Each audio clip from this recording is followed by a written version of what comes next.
was the goodness of you. So they could take that goodness back to Satan himself. They're not going to keep it for themselves. They're going to take it back to Satan himself. He's going to keep the good because he needs to stay alive. So how else can he reproduce his evil? If there's no good for him to be the goodness of the earth is the presence of God, and that is the life force, and it's in us. No, sorry, I'm sorry. Let me say that correctly. It's in God. We live, we breathe, and we have our existence. Right. So that's the goodness of God. If that goodness is not on the earth anymore, we can't live, we can't breathe, and we can't have existence. Satan, in the dark dimensions is still a creation, and they still need the good, but they don't have direct access. Our direct access came through Jesus Christ. Now, every person on the earth may not believe in Jesus Christ of what he stands for, but everybody on the earth could benefit from Jesus Christ. That's why you got those that seek after those that are good because they're not connected to him directly themselves, and they're going to try to steal that good to take it back to their crops so they can feed. And then you got the ones that's good, that's walking up in the light of God. They're basically taking care of the rest of the world. But they're not doing it for their own personal gain. They're doing it because they are an extension of the kingdom of heaven. They have been converted. They have been transformed. They are reborn. As going back to the story of Nicodemus and Jesus. They are reborn, and now they can see the kingdom of heaven, and now they can offer the world the kingdom of heaven. But everything on the earth and everything beneath the earth is benefit from that. So it's going to come to a point of time where, going back to the guillotine thing, where they're going to put a gun to your head. Are you going to be good or bad? Because it's going to get to the place where good is so powerful, evil thing is going to have the place where it's powerful, more powerful than good. And it's going to say, like, we don't need good. So it's going to force all that is good to come over to what is evil. It's slowly but surely doing it now. It's called the love of money. See, we have heard about the mark of the beast. The mark of the beast is not just the print on your hand and the print on a print on your right hand and a print on your forehead. That's the indication that you have been, mark of the beast approved. But overall, the love of money or the love of not doing good is basically the mark of the beast. So when it's time for the imprint of the mark of the beast for your forehead and for your right hand, so that everybody on the earth can see you, whatever, as this whatever, it won't be hard for you to accept it because you already have it inside your heart. At the point of time of the mark of the beast when it comes and to be illustrated for everybody to make a decision, either you're going to be with it or be against it, that means we will be at that place where evil is saying like we could overthrow good, and you have to make a choice to be evil or to be good. So by the time that this is there, by the time that humanity thoughts and process of growth, whatever, of existence, we have finally get to that place. It's like we are in 2020, and we were saying like in 2000, they were talking about the Y2K scare and all that good stuff, and here we are in 2020. So by the time we get to that place, do you honestly think that you will be able to say, hey, I'm not going to choose death? That I'm going to choose death over for us like taking the mark of the beast? Right now, we can say easily, I'm not taking the mark of the beast because God's grace is sufficient. God's love, God's goodness is on the earth. And we believe God's hand is on the earth and he's working through his people. They are praying for humanity. But if you take the love of God off the earth, there's nobody, to advocate. There's no one to atone the sins of the world. So now there's nothing but evil. So now here comes the guillotine. They say you're going to take the mark of the beast or you don't. If there's no good to draw from, you can't help but to go there because you're going to go to the guillotine out of fear. No, you're going to take the mark of the beast out of fear because they're going to give you an offer. How are you going to eat? How are you going to have? Because there's going to be famine. There's going to be diseases. So how are you going to get your medication? How are you going to get all this treatment and all this stuff without taking this mark of the beast? How is it possible? So right now we are at the place where we can determine which side we're going to be before that moment of time actually comes. Because when that moment of time comes and we haven't been walking out in good steps of good, Well, then, how you think you're going to say when that time come when they got the gun to your head or the guillotine and you about to get your head sliced off? How are you going to honestly be able to say like I don't want your food. I don't want your medication. I don't want all that. You don't have any faith. What your faith was attached to? It wasn't because your belief was basically out to get yours. So if you're out to get yours, if you're out to get your money, you're out to get your career, the love of money is your provider. It's your source. The love of money is the source of how you eat, how you buy things and everything else. You haven't tapped into the supernatural where you can tell something to come and it comes because you haven't converted over from being bad or evil to good. You haven't converted over from being evil to good. So where are you going to draw the supernatural power that you draw something from heaven to take care of your needs? This is why we walk out the walks now. This is how we do it now. Because it's going to come a time in which probably we're already there. If I'm seeing it correctly, we're probably there now that we've been approached the guillotine statement, where you're going to find family members turn against family members, where you're going to find churches turning against churches, where you're going to find countries against countries. It's all going to be based upon the root of all evil, which is the love of money. The enemy is saying to everybody, I'll give you the world.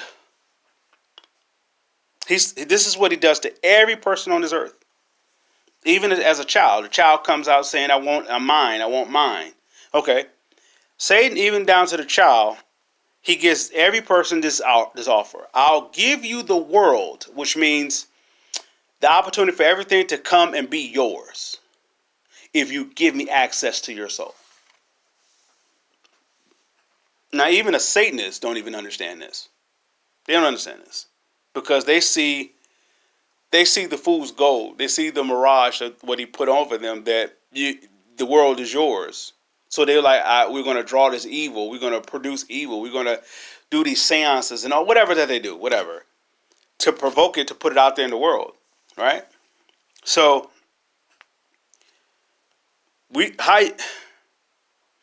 Satan has been plotting on humanity's demise because man is still in the likeness and the image of God.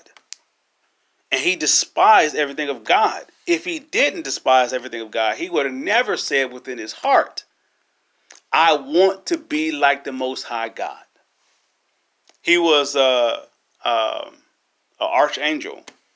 So he has a positioning. He has a mandated duty that he has to account for. And he didn't want to do it anymore, apparently, because he said, I want something more. I want to be like the Most High God. I want more. I want to be exalted. Above the stars. I want to be this and everything. Okay. That's his decision. That's what he did. I think that's the book of Isaiah, chapter 12 or chapter 14. If I'm incorrect, I'll put it in the description. Okay. So he wants to be like God, but he's an archangel. God already appointed him remember, God set everything in motion. God set everything in motion. God is not a person like a flesh and blood. He's a spirit, just like you and I are spirits. But through the fall of man and by the deception of Satan gave us the tree of the knowledge of the good and evil, that we are physical. So we honestly think that we are our hair. We think we are our genitals. We think we are our statures or whatever else. So this is why the enemy gets us to go ahead and whoever has this is the greater. But you will never be at the top. Never. Because there's always going to be something else that Satan's going to draw up to bring forth more division. But anyway, Satan had this plot and this plan against humanity from day one. Because he despised anything that was of God the moment that he said in his heart that he wanted to be like the Most High God. That means you're no longer okay with how God made you. It's like if God made me as a man, and I don't want to be a man anymore. I want to be a woman. That means how I was created wasn't good enough. That means something is on the inside of me that's not part of my creation. And this is where we get the person like we were born with this. Okay, you was born with a evil spirit. That person can easily be delivered from that, where they get to a place where they can only see good. If that person is saying like this, my life was, I'm made a man, but I want to be a woman, and they could produce only good. It's impossible for them to produce only good. It's impossible for them to produce only love. It will be fear attached, and their love will have strings, and it will be based upon the fear tactic, because they're not content with who they are, how they was created to be. You got some men that want to be women. You got some women want to be men, and whatever. That goes beyond flesh and blood. It goes past what we think what is abnormality or what is considered acceptable or what's not. It's a spirit world. It's either a lot of us have been, unfortunately, have been birthed um, through the, I would say, through evilness from our parents. If you're of good, you can see how far back it goes, even beyond your parents. For your parents to produce evil, evil had to been introduced to them for them to reproduce it. And if we are harboring those spirits to be converted, to be transformed into confusion, the truth will always come across. Just like the truth came across our parents. The truth came across our grandparents. The truth came past our great grandparents and so forth. It goes back down, down, down. The truth always came across. We don't know who accepted it, who didn't. The only person we would know who did accept the truth or not is us. Us as the individual. I saw a generation of lines of stuff that I didn't like. And I'm not going to say who's right, who's wrong. I saw what I saw and I didn't like it. So I made decisions of my own about my life. I'm willing to leave my mother and my father's house. And what I mean by this, their covering of what's they was introduced to and what I'm going to go a different direction. In doing so, I saw my mother and my dad, or I saw my dad and my mother both cry out to me. And they blessed me in such a way. What I'm saying is, by me choosing good, I saw my very enemies. And I'm not trying to, anyway, I won't do that. I won't go that route. But, yeah, I'm going to go here. By me choosing to do good, not just the people that I like, but to whoever, just choosing to do good, I saw my enemies, the ones that was like, if they had access to the gun, they would kill me. I saw them bow down to me, ask me for forgiveness, to reach out to do things for me that they know that within their fiber of their beings they don't want to do, but however they're compelled to do. Somebody tell me this Jesus stuff don't work. I say, look at my life. My life is evidence that it works. And then a person could say, well, you did all that. But where was that talk when I didn't believe I can do all that? When Nicodemus came to Jesus and said, how can I be born again? I did the same thing to Jesus. I want to be born again. I was going to church in 95, 96. And like I said, I didn't fully convert all the way over to Christ because I was afraid, because I was holding a lot of fear that could have been passed on that was generational. Or it could have been some of my own personal fear. Who knows? But we all have hiding spaces. And when we have sin inside of our heart, we're going to try to cover it up. We're going to try to hide. For some, it could be food. For some, it could be having a drink. For some, it could be smoking. For some, it could be pornography. For some, it could be excessive. Whatever could be excessive, whatever that it is. Eating, whatever, gambling, whatever that it is. If there's hurt attached, a hurt that can come from it, whatever, it's someplace we don't supposed to be, and it's a place of comfort. Mine was pornography. When things got rough, whatever, I can always run to pornography. It gave me it gave my own world, my own reality that I don't have to be hurt, harmed in that. So a person that watches pornography now, and they can say, "What's wrong with watching pornography? Are you without hurt and harm? Are you without misery? Do you have a consistent flow of peace in your life? A consistent flow of kindness in your life? I mean, everybody around you, they're doing this, or you're doing this, or both. No, matter of fact, both is happening at the, equivalently at the same, but I ain't gonna say about the same time, but equivalently in the same possession of you. You got people, enemies, friends, strangers, associates, co-workers. No matter, are they all being kind to you? Are they all being good to you? Are they all being peaceful unto you? And you are watching pornography? Is where you go, whatever you see like a favor, or are you going through a lot of stuff? See, pornography, the spirit of pornography is it's the spirit of divorcement, and the spirit of divorce is the separation from love. That's what divorce is. We have brought, we tried to bring down, or we try to, well, what divorce did, it bring us down to its level and gave us a compromising type of stature for it, saying like divorce is like we're split.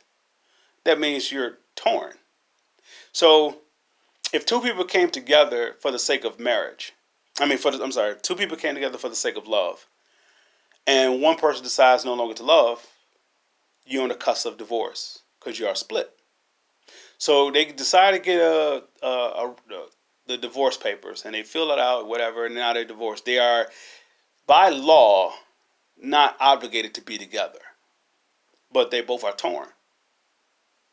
Why? Because they came together for the act of love. So the only way that they will ever be whole is that they both come back to love. So if the husband, let's say if the husband was the one who separated from love, and so the wife wanted the divorce because there's no longer love in the marriage anymore. And let's say the husband went back to love. We would call that repentance.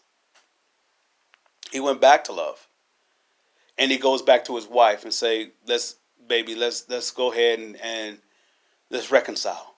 And she says no. She's in divorce. He's not. He reconciled. He came back to the agreement of love. She's still holding on to fear. So therefore, she is committing adultery.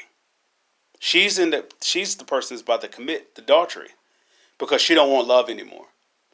The sole purpose of us coming together in marriage in the first place is to unite in love. In what we would call the real world or a good world is that as an individual, let's say myself as an individual, I chose to be good. And I chose love in my life over anything else, over money or anything else. And I want to walk in that love. So I would like to find a woman that's on that's equal or equivalent to me. She don't have to have the same job or the same career or same money and all that stuff, but she has to be equivalent into understanding what love is. And she has to have that agreement, that conversion over to love. So if the two of us come together, we join forces and we become whole in love. This is the purpose of God, because out of that love, they're going to reproduce more love, which will be the kingdom of heaven coming to earth. This is what God has considered what marriage is. Anything that's not in love is not marriage. It's separation. It's brokenness. Look at humanity. Look at households. Look at your upbringing, everything else. When love was there, everything is on cloud nine. But let a little adversity come, and you find a weak link jumping ship. It's like, well, forget this love stuff. I'm tired of being broke. I'm tired of being this way. I'm tired of this whatever. Now you got uproar because of fear. So now you're going to find a split in the household. For most cases, you saw a lot of fathers do this. A little pressure, a little adversity came, and it crumbled. So they forsake the love of their house for fear. They go out and Papa's a rolling stone. He goes out there and does his thing. He go have children somewhere else, and since he's not whole, he's reproducing unfulfilledness. Now you can understand how how we get introduced to confusion.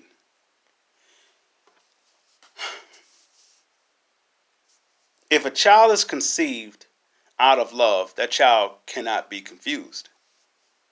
If a child is confused, it was conceived out of a family, a union being split. In most cases, unfortunately, our parents came together out of lust or came together out of fear. And if we were blessed enough to come out of a situation they both as individual has sided with love, their community will be their community will benefit from that. They will be like the strong tower of that neighborhood where everybody will come to that house and they draw from it.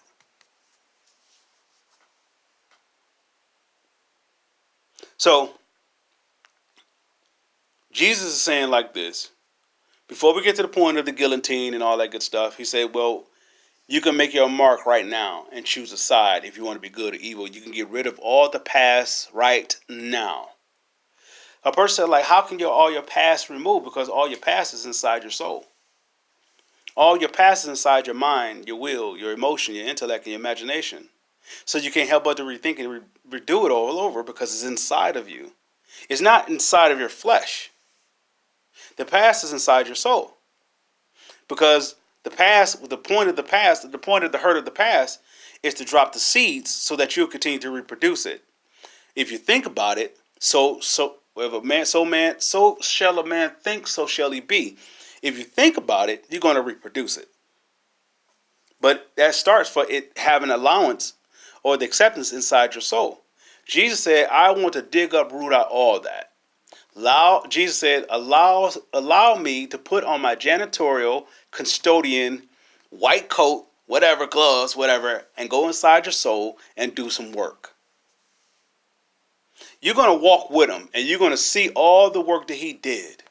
And this will show you, like, it will give you like this gratitude for who Jesus is.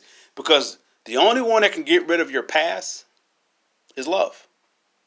The only one that can get rid of your past of hurt, harm, pain, misery, agony, disappointment, disbelief, confusion, manipulation, all these different things, abductions and obsessions, all this stuff, low self-esteem, deaths in the family, whatever, all generational curses.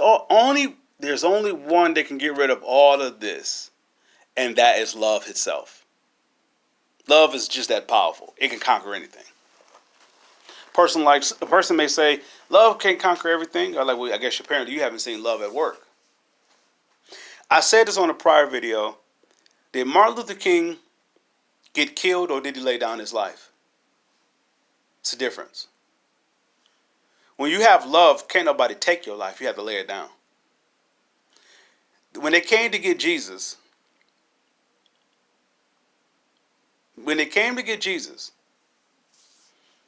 and, well, Master, come on, you can do this. What? And they're like, well, Jesus, like, no man take me. No one can kill me. Whatever. Jesus said, I'm laying down my life for this. Now, they couldn't understand that because he's doing this for humanity's sake. He's getting rid of the wicked one. So we can have this actual conversation that we're having on this video right now. And that supposed to have been over 2,000 years ago. Now, a person said, like, that's unrealistic. Your spirit will hold if it's realistic or not. Your spirit determines if it's real or not. Not you going to church. All that may be crumbs or a trail to lead you to the water. But ultimately, if you're not coming to the water where you're face to face with Jesus and he show you all the things that he did and how it was done, you never allow Jesus to enter in. So you can't really say if he's real or not. The only way you can say if Jesus is real or not is if you receive him.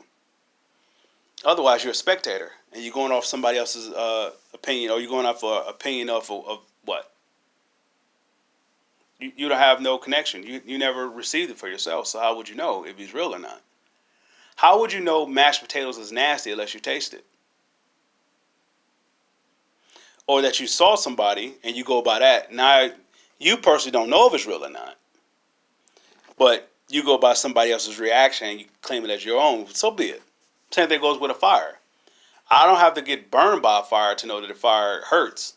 I saw the past. People get hurt by getting burned by a fire. So that's good enough for me. So, but when it comes to a personal witness that about getting burned, I will never know the significance of it, if it's real or not, if that how that person actually died or how they got hurt, unless I actually put my hand in the fire and allow it to consume me. So with that being said, my people of faith, you are the blessed. Let me before I do that. Before I dismiss that, we are at the opportunity for us to receive Jesus as Lord and Savior. We can start off with the confession saying, Jesus, I'll go here with this. We start off with we'll say, Jesus, I want you to show yourself in spirit and in truth to me. And only a way that you can show me that you're God. That means that the love of you, or if you are all love, you will conquer. You will show me how to defeat the evilness or whatever, the torment, whatever that's inside my soul, what's inside my mind, what's inside my will, what's inside my emotion, what's inside my intellect, what's inside my imaginations. The only way that I will ever know that you are God or that you are alive is that you come show your evidence in my life personally. If you give Jesus that type of invitation and you sincerely want this to happen for your life, He's going to meet your invitation, and He's going to do it in only a way that you will know, because you were created by Him. And I say by Him because Him and the Father are one. So He already know what the missing piece that you're missing. He already know what your missing piece is, or whatever. He is that missing piece because He is that love. He is that void filler. And all of us, we seek the world, whatever, for it is.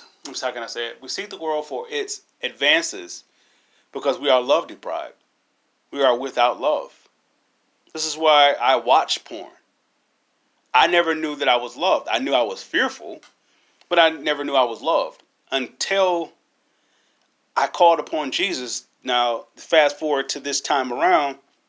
The first time when I came to God, I didn't fully convert to Him. This time around, I fully converted to Him. Not only did I give up women, I gave up the thing that I've been holding on to for over 20-something years, pornography. I gave it all up. Now, don't get me wrong. The spirit of pornography is constantly going to be at my heel because of the fact it wants the good of me. So it's going to be a little persecution. There's going to be a little adversity where it's going to come. And even if you stumbled and you watched it, whatever, I'm not justifying it. I'm not condoning it. Nothing like that. Shake the dust off your feet. Make your atonement unto God. Like, why did that come back into your heart? Why did it come back to your thought process for you to watch it? Which is what happened to me, and I had to be honest with God because I love to be honest. So, which means I've been converted. So I would tell Him, it came into my world because, in fact, I haven't fully let go of it. I still desire it, and I had to be honest with Him. Because if I can't be honest with Him, I have nothing. And if He can't forgive me with my honesty, I really have nothing. So I might as well go ahead and do what I was doing. But every time that I've done that, He have breathed on me this cloak, this presence. And it will be of so much fulfillment that it doesn't leave a space for desire to go back to the pornography. And don't get me wrong, like this time around, I gave it all up, but I have missed the mark. I have watched it after saying I'm not going to watch it again. But when I each time that I've not gonna say each time as like it's a continuance, but when I done it, I gave him my heart of why I done it. Hey, I still have the desires of the flesh, or no, I still have the connection to the lust of the flesh, and so I watched it because I thought I was missing something, and every time I was like moving every stone confession, like just giving my confession to God, like just letting it all out, hiding. I mean, keeping no secrets from Him, letting Him know everything, even that I wanted to say. Like for example, I'm not saying this is the case, but if it was the case, I can boldly go to God and say, like, I just really just wanted to defile a woman. I was honest enough to tell Him that. I'm not saying that's what I did, because that wasn't my case. But if you're honest enough to tell Him that, He will clothe you with such a fulfillment in that area right there. It's a spot. The area that Satan don't want us to confess is the area where Satan sits inside of our soul, where he can torment us. That keeps the door open for always going over to evil. But every time we go over to evil, we walk with the curse. So He don't want us to confess that to Jesus, because once we confess that to Jesus, Jesus comes and get rid of that area. He comes and He puts on the janitorial suit and He goes to that area and he kills it. It's done. And when he get rid of it, He puts His presence there as like a knowing of assurance that He was there. So that individual will know that He is God. It's like His crest. He put it there. He put it like His signature. Like JC was here. and He's there in that area, which is what He's trying to do in all aspects of our soul. Right? So that's when we come to the full conversion of the knowledge of Him, right? That's how we become Him, when He has basically signatured every spot of our soul. That will come through our actual being honest and truthful confession to Him that this is why we're doing what we're doing, versus saying like, well, you know my heart, God. You know why I do it. Well, you know I'm weak. Whatever. Nah. Get to the real core of why you did what you did. I was afraid. I thought that this was the very best for me. That was my truth. That may not be yours, but that was my truth. And so every time I've done that, He has always clothed that area, because that area was void of His love.